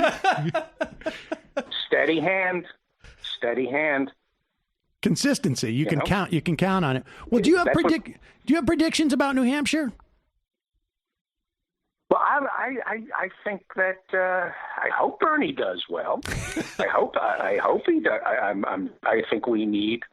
I'm all in on Bernie, but I'm telling you, I just don't. I think it's just too aggressive, and I'm worried. I don't think he can win. I think he needs to apologize to Hillary. I think that would be a first step. To apologize to Hillary. What is he apologizing for? I'm unclear with this. I mean, he went out and he campaigned quite hard for her in 2016. I mean, what is it that he needs to apologize that was for? Paternalistic. That was paternalistic on his part to campaign for Hillary in 2016. He was saying to the American people, look, the little lady can't do it without me, so I'm going to endorse her. And that was sexist. And he infantilized Hillary by giving her a full-throated nomination at the convention and then going out and campaigning for her. That was demeaning and patronizing. It was like opening a door for a woman. and he should have stayed home and not campaign. That's why she lost. He was saying, look, I have to go out and campaign for this girl because the mean Donald Trump is going to be here. That's sexist. It created doubt. And that's why she lost Bernie's endorsement. Bernie's endorsement that's why she lost. It was patronizing and condescending. No, but wait a second. You know that I love women. No, I know that I respect women. Right? Of course, you're well. I respected women before they even deserved any respect. Okay, from way back. Yes. From way back. No, before you were even born, I've been respecting women. I mean, you've been respecting women for a long time. I know that about you. And you definitely, as soon as they deserved it, you definitely, you were like one of the first ones to call that. I was the first one. And Rashida Tlaib, for her to lead that crowd in booing Hillary Clinton, how dare you? That wasn't just sexist on Rashida Tlaib's part. That was sexist to boo Hillary. But but wait, I'm going to bring this up because Hillary may or may not have Jewish grandkids. I'm not sure how they're being raised since the husband is Jewish, but Chelsea's not. Right. That was anti-Semitic when they booed Hillary. I found it to be anti-Semitic because she may or may not have Jewish grandkids. Wait a second. So you're saying that when that audience booed, and they were booing because Clinton had criticized Sanders, sort of like completely out of the blue, and the crowd booed, and Tlaib said, yeah, boo is okay, that was anti-Semitic? It's not okay. Well, I understand. It was, it was more than anti-Semitic. It lacked civility. And now I'm not so sure I want Medicare for all. Wait a second. Now I'm not so. Yeah. Well, I just don't understand the leap here. Now, because Hillary Clinton may or may not have a Jewish grandchild, you don't want Medicare for all. No, because of the booing, the lack of civility. I'm not sure that free tuition at our public colleges is a good idea now because of this because a Bernie surrogate misbehaved. I just can't trust the man. And he is provoking Hillary. She's a private citizen. Why is he He's promising the moon. You expect Hillary to just sit back and say nothing when Bernie is irresponsibly promising the moon? It's reckless. I'm old enough to remember JFK promising the moon, and then he promised Medicare, and then he promised Medicare, and then he promised civil rights. And once you deliver on these promises the way the Democrats did, the American people They begin to take you at your word, and they stop trusting you. They stop trusting you. No, wait a second. Because why? Yeah. Well, I just don't follow that. Because we need a country that dreams big. And Bernie's not a dreamer. He means what he says. Like Kennedy and Johnson. They meant what they said, and that's not who we are as a people. We dream of things.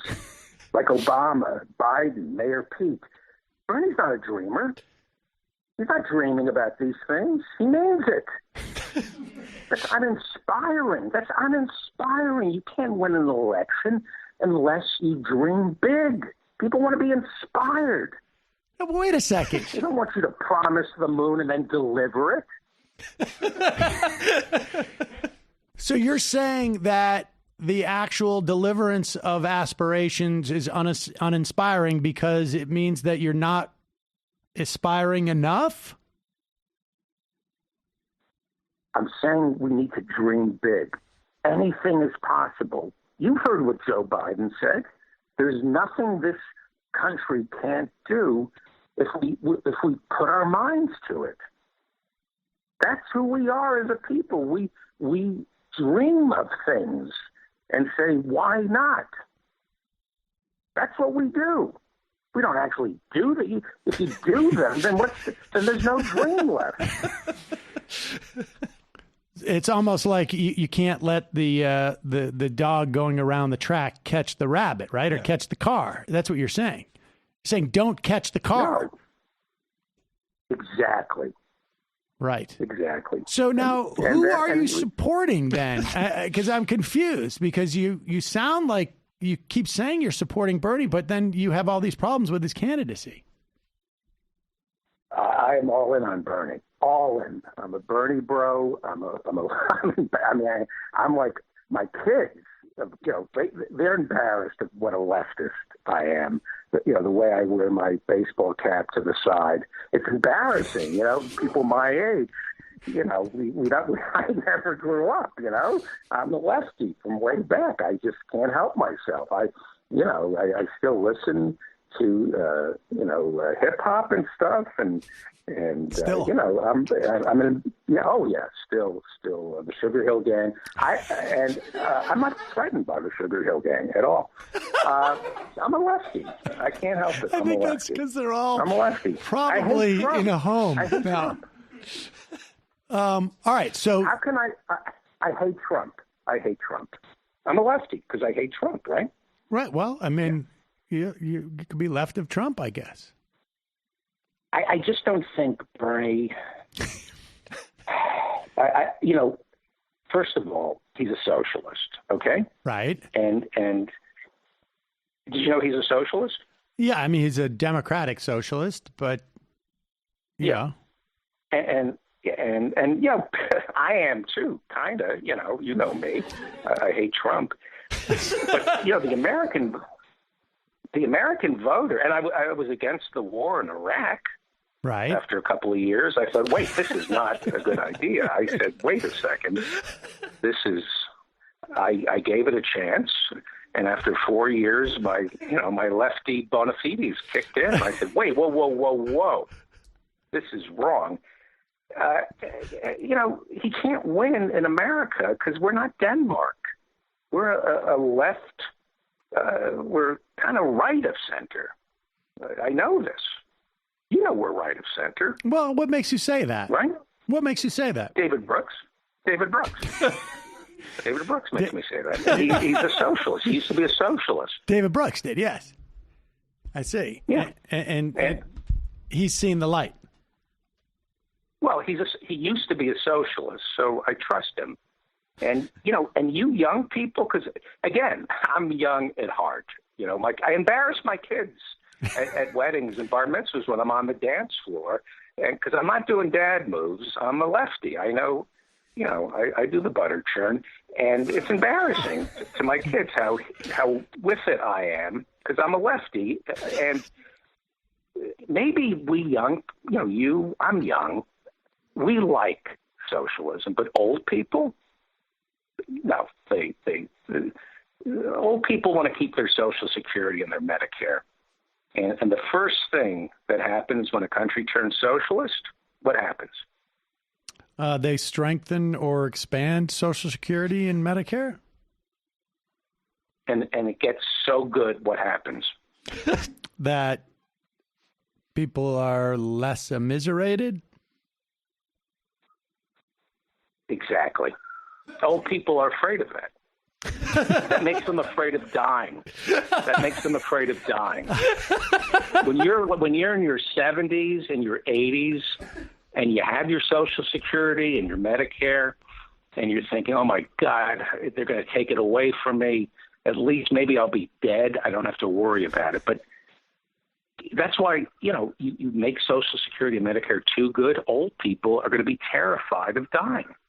And then you can't pay for it. If they don't die, I see what you're saying. So if I understand you correctly, when they see everybody get Medicare, they're like, I don't want to die, or dying would be worse than being alive with all this support from society. Then they push themselves to stay alive longer, and then it bankrupts the country. Yeah, and it's unfair to old people to have a really good, generous Social Security and Medicare, because when you say, hey, you're dying, it's more painful to hear that news. Yeah.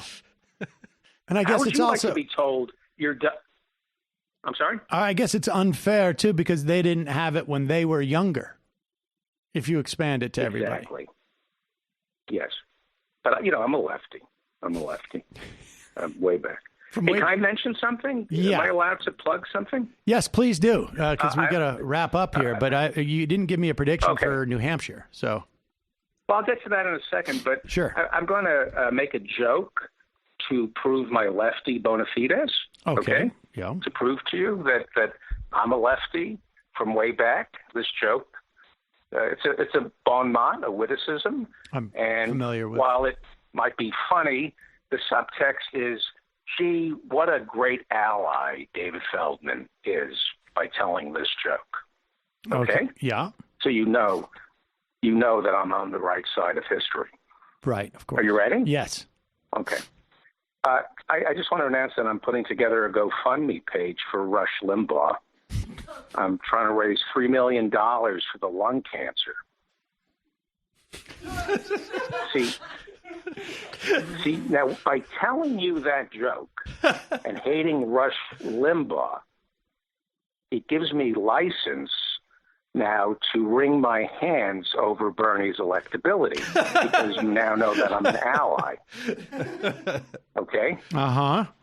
That makes me a lefty, because I hate Rush Limbaugh and Donald Trump. So I'm a lefty, but I'm just concerned about Bernie. I just not sure he can win. So I'm just a little worried about him, and maybe it's his inability to compromise. That might be it. All right. I don't know. Well, fair enough. I mean, we got to wrap up, but just give us a quick what you think for New Hampshire. Kamala Harris looks good to me. Kamala Harris looks really good. I think she checks all the boxes. I don't. David, she's not in the race anymore. She's not in the race. Correct. Yeah, but I think she can win. I really think she can win in the general. And but she's not in the race. She's not in the running to even win in the general, because she's not in the running to win the primary. I like Amy. Isn't Amy still in the race? Amy Klobuchar. Yes. Okay. I love Amy Klobuchar. Their father is an alcoholic who was married several times and died broke. I love that about her. I love that that's the only thing I know about her father. I think that's wonderful, that the only thing she has to tell the world about her father is that he was married 3 times, was an alcoholic, and died broke. And I hope my children Or the fact that Elizabeth Warren, the only thing I know about Elizabeth Warren's father is that he was a janitor. And that's all we know about her dad, is that he was a janitor. And I think that belies so much respect for the working class. When all you can say about your father is that he was a janitor, I think that shows a lot of respect for people who work as janitors, who push them up. She is really in touch with the 99%. All right. She could define her father as a janitor. So your top three, as a Bernie bro, your top three choices or predictions to win that you like in New Hampshire are Kamala Harris, Amy Klobuchar, and Warren, in that order. Well, I like Elizabeth Warren because she has an open mind. She's for Medicare for all, and she's against it, and I like that. She's looking at both perspectives. That's how you create a big tent. Right. I'm sorry? She is the unity. She's the unity candidate. Well, how do you bring people into the tent? She's kind of like a janitor pushing the broom, the dirty, filthy, unwashed, into the tent, just like her father. David Feldman. We want to get the scum of the earth into the tent. The ignorant, worthless human beings who don't deserve health care, who should be racking up debt and not being able to declare bankruptcy. And if they do declare bankruptcy, they still should owe money to credit card companies, and they shouldn't be allowed to, write off their student loans.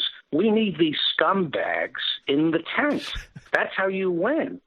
That's how the Democrats win, by bringing into the tent these low-life troglodytes who don't have degrees from Harvard, these worthless scumbags who I can't believe we allow these mouth-breathing, knuckle-dragging, working class people to vote. But all right, we let them vote. David, longtime lefty, Bernie bro, are you okay? All right, listen, David, we got to go, but hang in there. Appreciate talking to you. Yeah.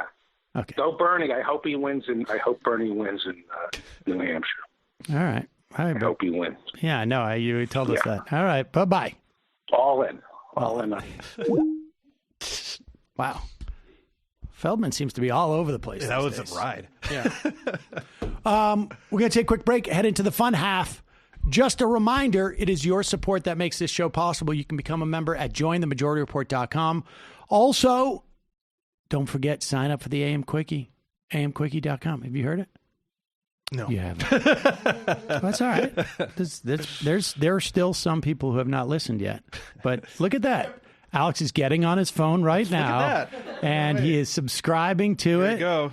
5 minutes every morning. Wouldn't it be nice to get as you going onto the subway or going into town or just in the newsroom in the morning for the New Republic? I'll just start playing. Yeah, I'll just start playing it on my when I get to work. I'll just turn my and I recommend everyone else do that too. Right, exactly. Go to work, turn your speakers on high. It's like 10-10 wins,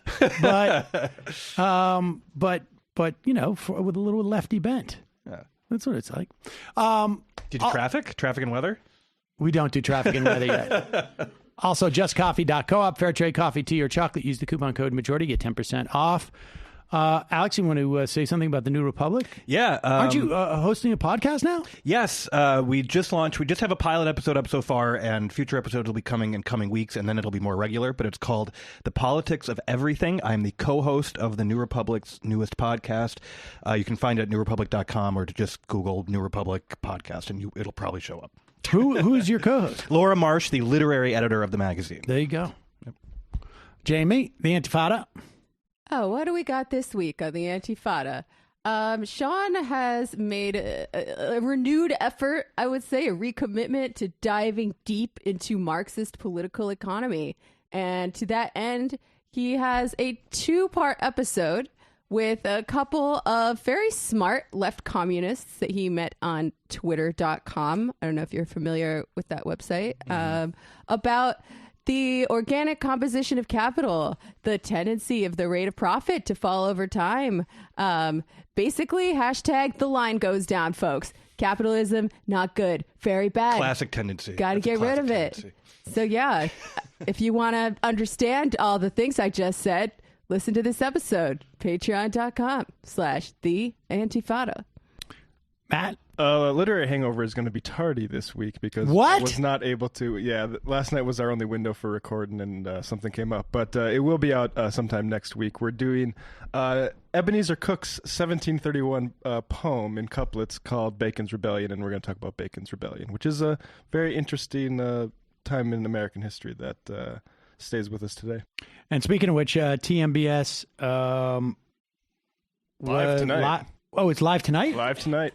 Oh, the live show is tonight, but the actual show was last night. It was 2 nights ago. It was on Wednesday night. Oh, okay. Yeah. All right. I forgot that too. I have no idea what day today is. So go to youtube.com/The Michael Brooks Show. And you can get it TMBS on patreon.com as well. See you in the fun half. Left is best. Jamie and I may have a disagreement. Yeah, you can't just say whatever you want about people just because you're rich. I have an absolute right to mock them on YouTube. He's up there buggy whipping like he's the boss. I am not your employer. You know, I'm tired of the negativity. I'm sorry. I didn't mean to upset you. You're nervous. You're a little bit upset. You're riled up. Yeah, maybe you should rethink your defense of that, you fucking idiots. We're just going to get rid of you. All right. But dude. You want to smoke this joint? Yes. Do you feel like you are a dinosaur? That's a good shit. Exactly. I'm happy now. It's a win-win. It's a win-win-win. Oh, hell yeah. Now listen to me. 2, 3, 4, 5 times. 847-906-501-457-2-38-56-27. 1/2. 5 eighths. 3.9 billion. Wow. He's the ultimate math nerd. Don't you see? Why don't you get a real job instead of spewing vitriol and hatred, you left-wing Limbaugh? Everybody's taking their dumb juice today. Come on, Sammy. Dance, dance, dance.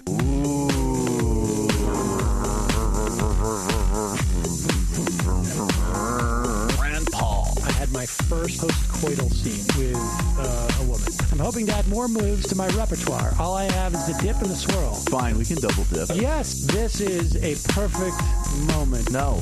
Wait, what? You make under $1 million a year. You're scum. You're nothing. Excuse me? Fuck you, you fucking liberal elite. I think you belong in jail. Thank you for saying that, Sam. You're a horrible, despicable person. All right, gonna take a quick break. I want to take a moment to talk to some of the libertarians out there. Take whatever vehicle you want to drive to the library. What you're talking about is jibber jabber. Classic. I'm feeling more chill already. Good. Donald Trump can kiss all of our asses. Hey, Sam. Hey, Andy. You guys ready to do some evil? Hitler was such an idiot. That guy might be a Nazi. Agreed. No. Death to America. Do. Yes. Wow. Wow, that's weird. No way! Unbelievable. This guy's got a really good hook. Throw our hands up. Ooh. Wow. But Sam, I gotta get off. No worries. Let's. I want to just flesh this out a little bit. I mean, look, it's a free speech issue. If you don't like me, Hey! Shut up! Thank you for calling into the Majority Report. Sam will be with you shortly.